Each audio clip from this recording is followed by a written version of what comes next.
So I remember years ago, my brother made me try out his virtual reality headset that he used for gaming. And he's like, oh, you gotta try this, it's really cool. So I did, I tried the VR headset, and I remember it had this game on it, or whatever it was on it, where you had to walk out on this tiny little plank, like on the edge of a cliff. And if you looked down, you were crazy high in the air, and I guess if you fell off, you would plunge to your death or something. I don't know, I didn't want to find out. But I remember my body would not let me do it. I could not walk to the edge of this plank. Even though I knew I was in the safety and comfort of my, standing on my parents' cushiony green carpet in their living room. I knew that I was safe, yet I couldn't do it. Why did it take all the strength for me to try to defeat a fear that wasn't even there, that wasn't even based in reality? I guess it's kind of like how we can't let go of stuff or make changes in life because our brain kind of fabricates a threat of safety that's not actually there, that's not actually legit. So it's the difference between what our visual eyes see and what the mind's eye sees. It's kind of like if you've held on to this perception of yourself all your life, that you're unattractive, you're unworthy of other people's attention, you're awkward, all this kind of stuff. And then somebody pays you a compliment.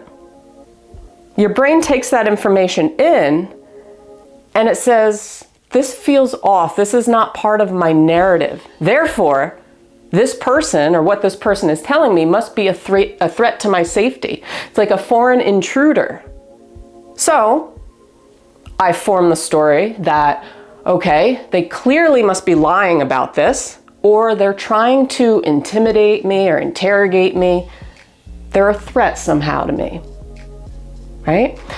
We do this a lot where, the mind's eye takes information and fabricates things that aren't really rooted in reality. Our senses of sight, sound, smell, taste, touch sends a signal to the brain, and then the brain decides what the hell to do with it. How to process this information.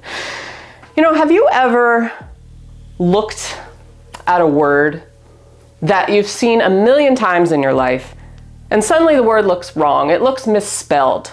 So you Google the word and you try to confirm the spelling, and you're like, oh, it is spelled correctly, but it still looks off. And then the next time you see the word, the next day or whatever, it looks fine.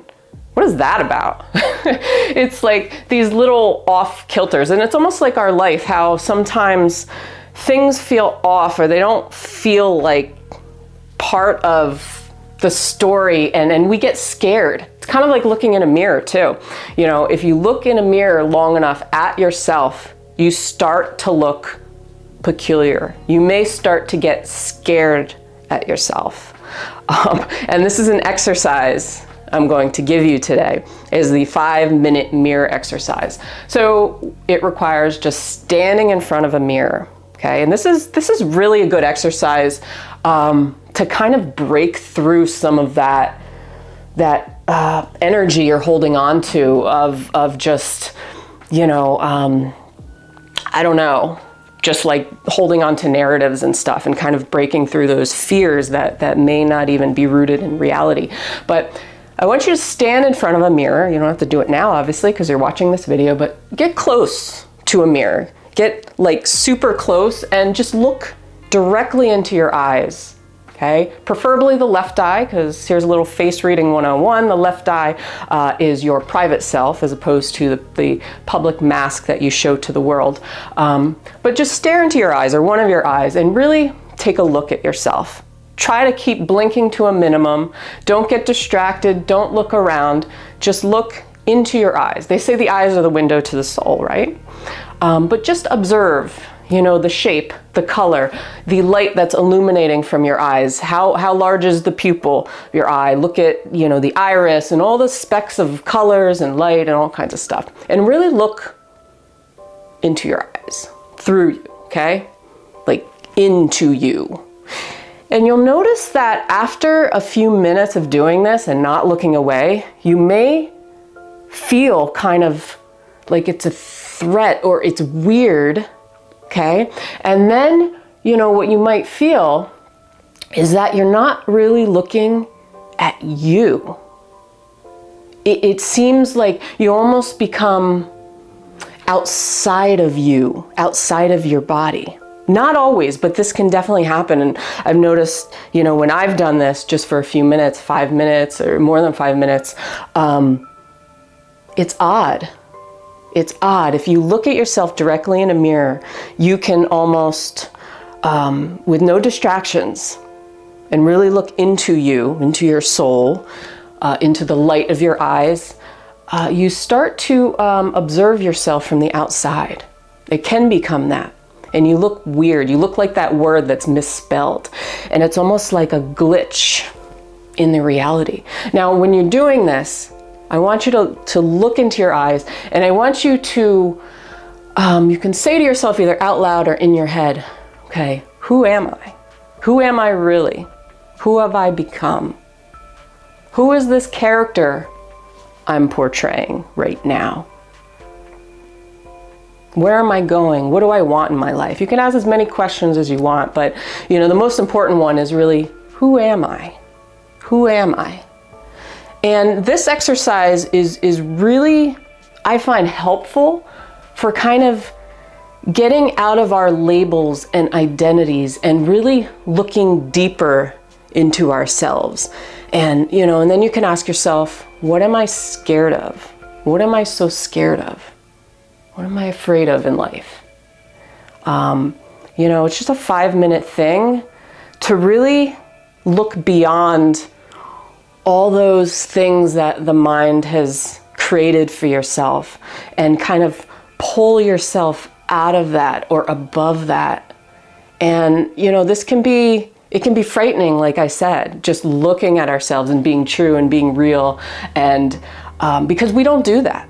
We don't look at ourselves in the mirror and really ask those questions and listen for the answer.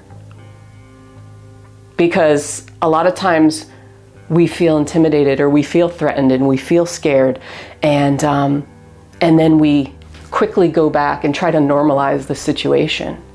It's like if something feels off in our life or one facet feels off, like this feels like not good in my life, like I need a change or something.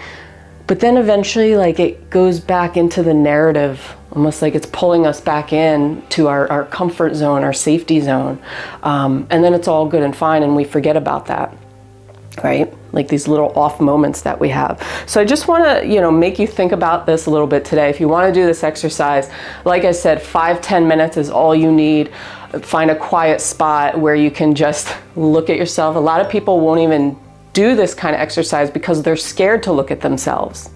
Not because of their body, image goes into self-esteem and stuff like that. They're scared to really peer into their own eyes, into their own spirit, and really ask those questions and really get to the core answer, not the fabricated answer or not the answer that other people want to hear or the answer that even you want to hear. I don't know if that makes sense, but the true answer, or just don't ask yourself anything. Just look at yourself and see if you start to feel like afraid. And then you're like, what am I afraid of? I'm looking at myself. So, life is all a mirror. So if I'm even afraid to look into my own eyes, what does that say about me? Right? What does that say about me? So anyway, I hope you found this interesting, kind of just a little food for thought today, to make you think. And hit that like button, leave me a comment below. Make sure you subscribe. I put out new videos every single week for you on all kinds of different cool topics, or what I think are cool topics. But anyway, I hope you enjoy the rest of your day, and I will see you on the next video. Peace.